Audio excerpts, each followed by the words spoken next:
I absolutely think you shine as Oliver in this film. Was there something about the premise or about Oliver himself that made you want to be a part of the movie?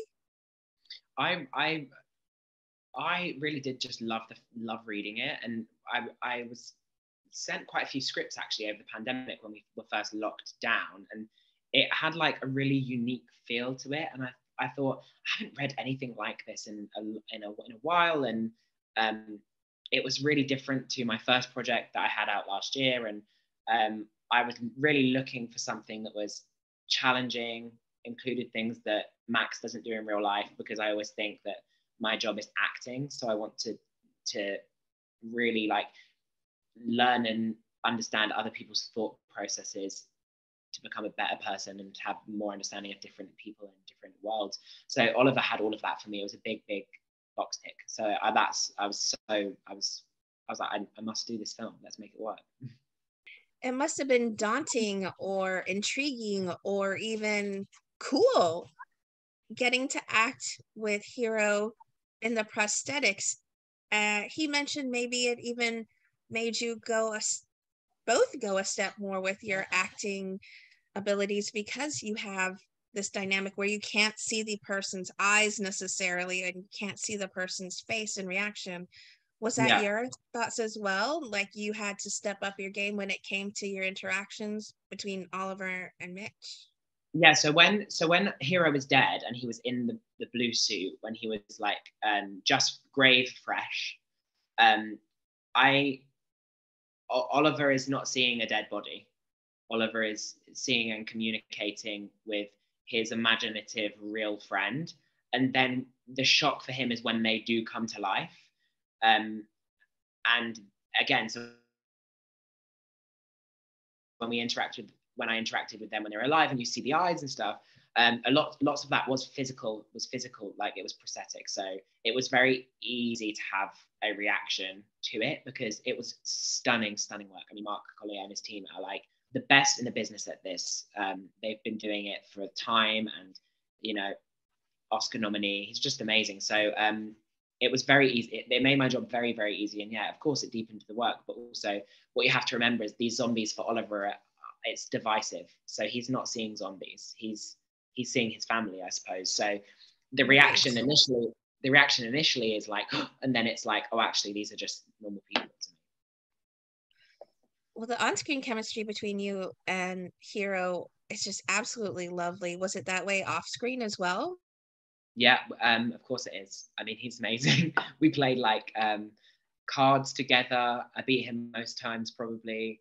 No, he's honestly like, you know, we're from like very different places, you know, and he loves things that I don't love. Like he's a massive football fan, and we've got things that aren't in common, but we find common ground in our love of movies and other art of storytelling. And it was just great to bring these characters to life, and we did have so much fun. This is an incredible, nuanced, interesting new take on someone who's lonely. What kind of backstory did director Martin Owen give you as far as Oliver, how he's feeling, and why he wholeheartedly embraces this new zombie family? I think so. Oliver has been kept, basically. He's been kept from the world. So his mother, when his mother was around, like has kept him to herself. We decided that Oliver's mother is the type of person that is probably very pristine lady, very probably, you know, probably quite an unpopular person. So she keeps Oliver to herself and is very, and I think that didn't help him. And his desire, you know, we've seen that scene where he's like, can we go somewhere where there's actually other kids? He spends so much time with her. So when she's gone, he doesn't know what to do with himself because he's been homeschooled. And then obviously the trauma of his mum's death doesn't really help. Yeah, so as far as backstory goes, that's kind of it. And I think if you understand, you have an understanding of what that's like for a young person, like losing a mother. You know, I haven't lost my mother, but you know, I've lost people very close to me, and you know what that. Yeah, I think we all have experienced loss in some way in our lives, and it's tapping into that, and the process of grieving and what that can do to you is very, very nuanced. So we just had to play the nuance in this crazy, crazy world, really. Was there much room to improv when it came to some of your scenes with Hero? So much. I mean, Hero loves a rewrite. He loves a rewrite. And for me, there wasn't much room for Oliver to really give too much back, because if you notice, when the zombies come alive, they kind of leave the scenes, and he's very observant and very much listening. So what my job became a little bit more difficult to do is try and not to laugh at some of the improv lines that they were throwing in, like does she have a sister, I think was a line that Hero made up.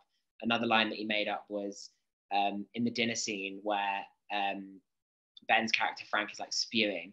We're all supposed to be eating, and I think there was a line where Ben threw to Hero like, do you want a piece? And he was like, no, no thanks, I'm not well, or something. And Hero had just decided that he's not going to trap himself into the continuity trap of having to eat 300 slices of pizza that day, and decided not to eat. It was very smart, but yeah, we had so much fun. And there's those moments on set where you have improv, you really feel that the characters are coming to life, and I love those moments because it goes beyond, you then really go beyond lifting the characters from the page and making them feel really nuanced and alive. And that's a credit to the writers and to Martin as well, that we feel like these characters are fleshed out enough that we have the ability to expand them and also not feel restricted by the script. I always feel like a script is like, if a script is really, really good, which this one was, is a textbook for the thing that we're making, and then we all have to come in and pour ourselves and our thoughts and feelings about the character into them, because so much is not written on the page. Well, I know my favorite scene to watch was you prepping for the date and even being on the date. Was there one that really holds a special place in your heart, or maybe one that challenged you the most? The most challenging scenes for me were the ones where I'm speaking to my mum's grave. If I'm honest, they were the most challenging, because even when there's something weird about graveyards anyway, and the energy in a graveyard.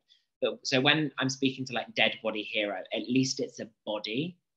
Whereas when you're looking at a grave, it's literally like you're looking at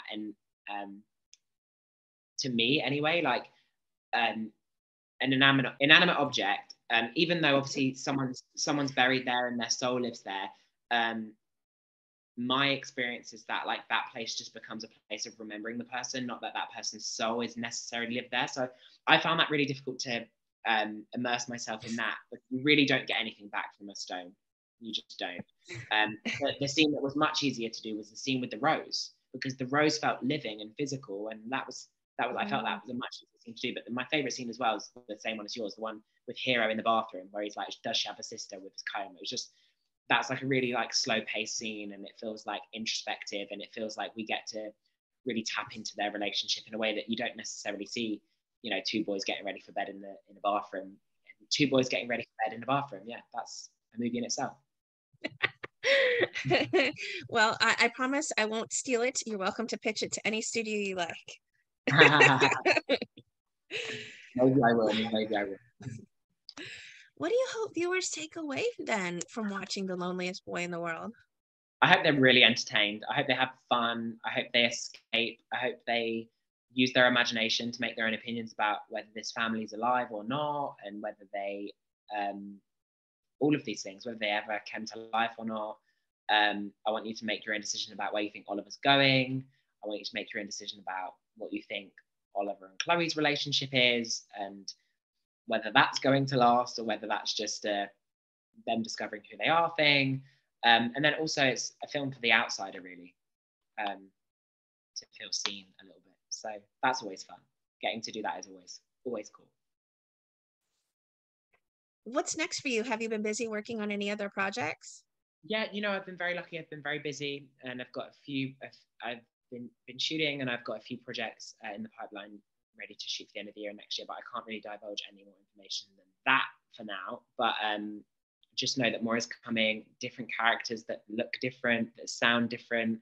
I still haven't had a film out in my own accent yet. So I did a film obviously with a Sheffield accent, and a film now with a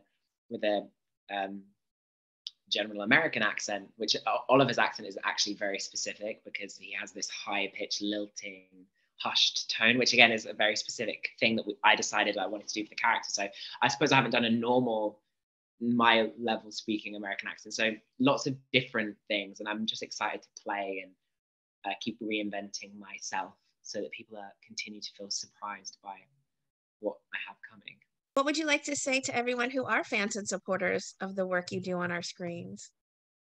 Thank you, because if you enable me to continue to do it, really, and fans more than ever in film and theatre are driving what studios are making.